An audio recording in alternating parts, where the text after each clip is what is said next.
Price the Lord.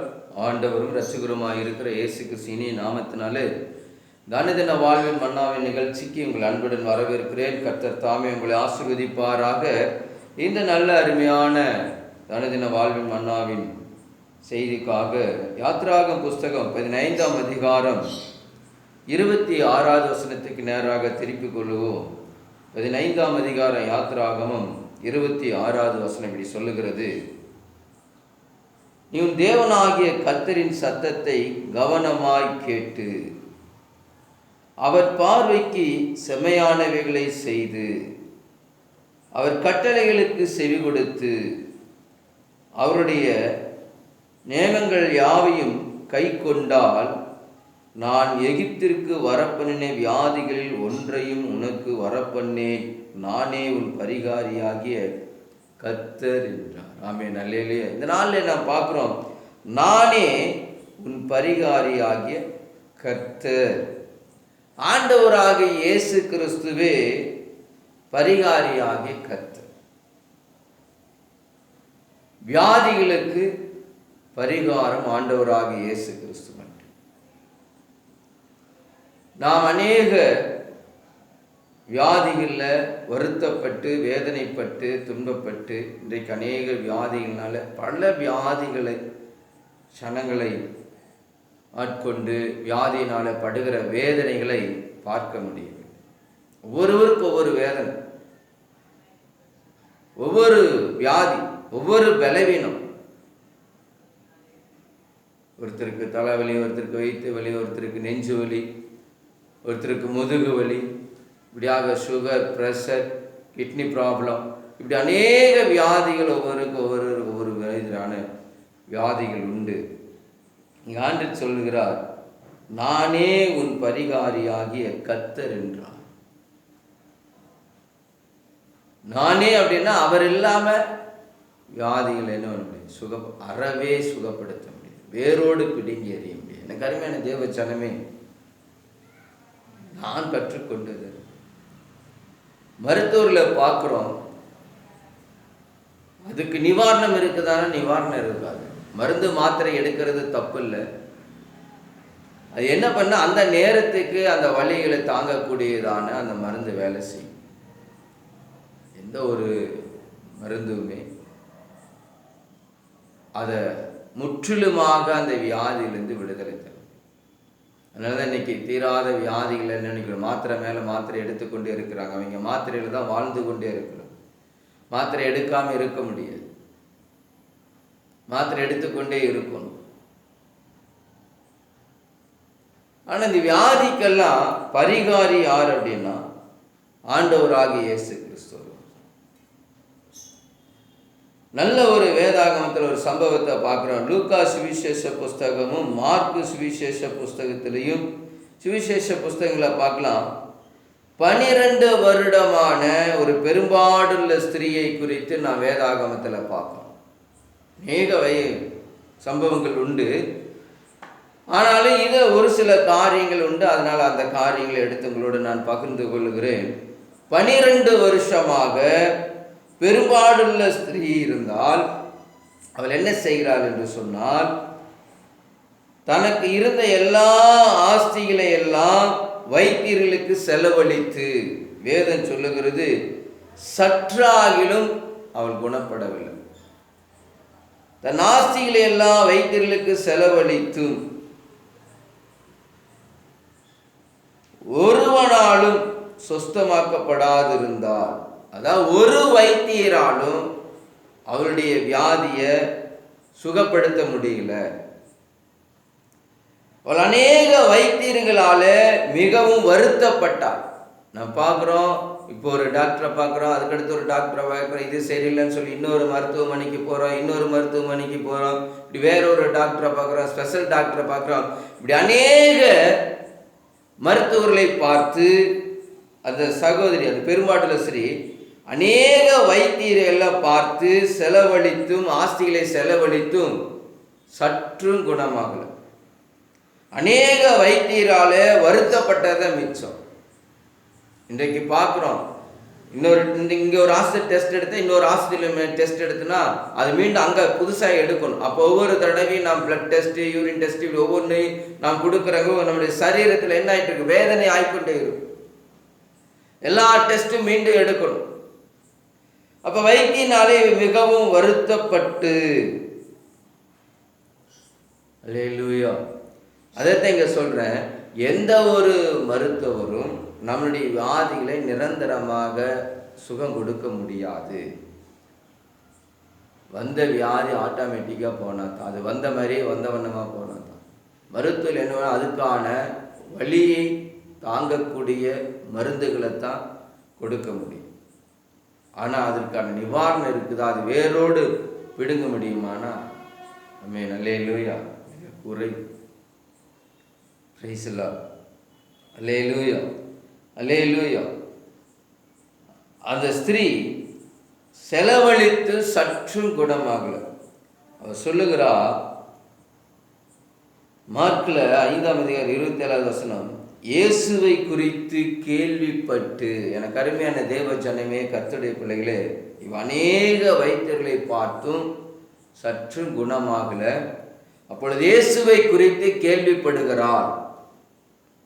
என்னவென்று அவள் கேள்விப்பட்டிருப்பாள்?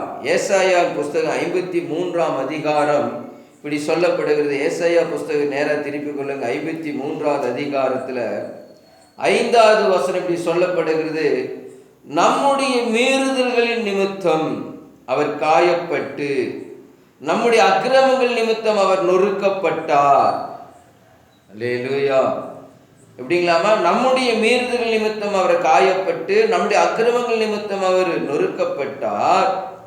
நமக்கு சமாதானத்தை உண்டு பண்ணும் ஆக்கினி அவர் மேல் வந்தது, அவருடைய தழும்புகளால் குணமாகிறோம் என்று சொல்லி இங்கே ஏசாயா தீர்க்கதரிசியின் புஸ்தகத்தில் ஆண்டவராக இயேசுக்கு சொல்ற காரியத்தை பார்க்கிறோம். ஆமென், அல்லேலூயா. ஐயா, நமக்கு சமாதானத்தை உண்டு பண்ணும் ஆக்கினி அவர் மேல் வந்து, இன்றைக்கு வியாதியினால சமாதானத்தை இழந்து அந்த சகோதரி பாருங்க, அந்த பெரும்பாடல் சரி, ஆமென், அல்லேலூயா, மிகவும் வருத்தப்பட்டு என்று சொல்லி பார்க்கிறோம். அப்படின்னு என்ன, அவருடைய வாழ்க்கையில சமாதானமே இல்லை. வியாதி குறித்து 12 வருஷமாக அந்த வியாதியோடு போராடுகிற ஒரு ஸ்திரியை பார்க்கிறோம். இன்றைக்கு உங்க வாழ்க்கையில அநேகருடைய வாழ்க்கையில் இப்படிப்பட்ட சூழ்நிலையில் இருக்கலாம். அநேக வருஷங்களாக வியாதியினால வருத்தப்பட்டு சமாதானத்தை இழந்து வேதனை அடைந்து கொண்டிருக்கலாம். ஆனால் அந்த சகோதரி இயேசுவை குறித்து கேள்விப்படுகிறார். என்னவென்று, நமக்கு சமாதானத்தை உண்டு பண்ணும் ஆக்கினி அவர் மேல் வந்தது, அவருடைய தழும்புகளாலே குணமாகுறோம் என்கிறதை குறித்து அவள் கேள்விப்பட்டு, இயேசுவால தான் என்ன ஆக முடியும், சுகம் கொடுக்க முடியும். இயேசுவால தான் நம்முடைய வியாதியிலிருந்து பரிபூர்ண விடுதலை கொடுக்க முடியும். அவர் தான் யெகோவா ராஃபாவா இருக்கிறார்.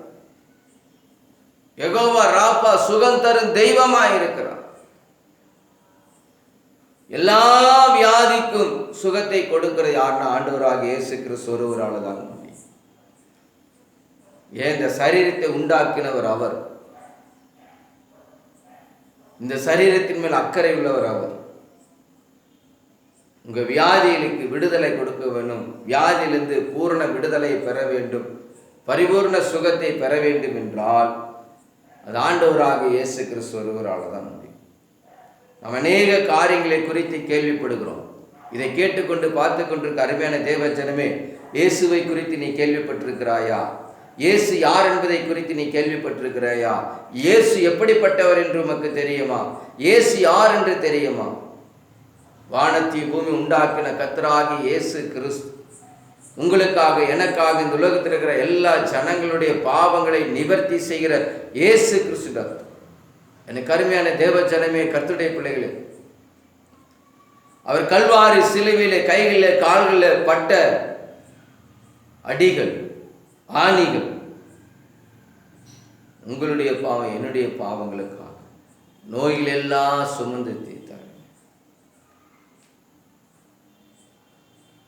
அதனாலதான் பேதுருல எழுதப்படுகிறது, 1 பேதுரு 2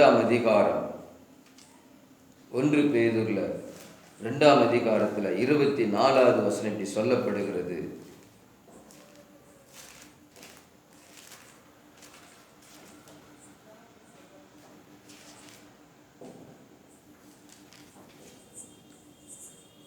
நம் பாவங்களுக்கு செத்து நீதிக்கு பிழைக்கும்படிக்கு, நாம் பாவங்களுக்கு செத்து நீதிக்கு பிழைக்கும்படிக்கு அவர் தாமே தமது சரீரத்திலே நம்முடைய பாவங்களை சிலுவையின் மேல் சுமந்தார்.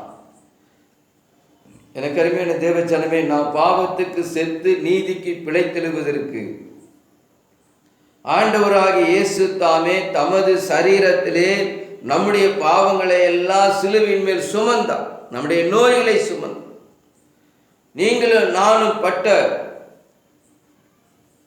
பாவங்களை இயேசு கிறிஸ்து நிவர்த்தி செய்வதற்காக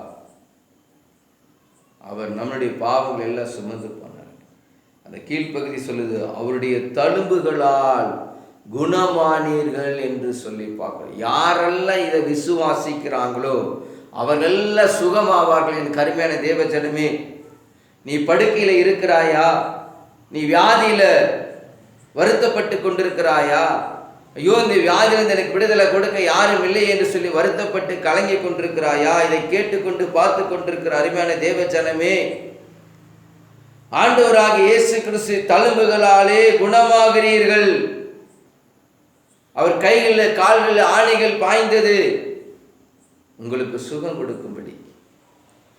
அவருடைய சுய ரத்தத்தையே சிந்தி, ஆண்டவராகிய இயேசு கிறிஸ்து சுய ரத்தத்தை சிந்தி உங்கள் பாவங்கள் எல்லாம் கழுவி உங்களை மன்னித்து வியாதியிலிருந்து உங்களுக்கு விடுதலையை கொடுக்கிறார்.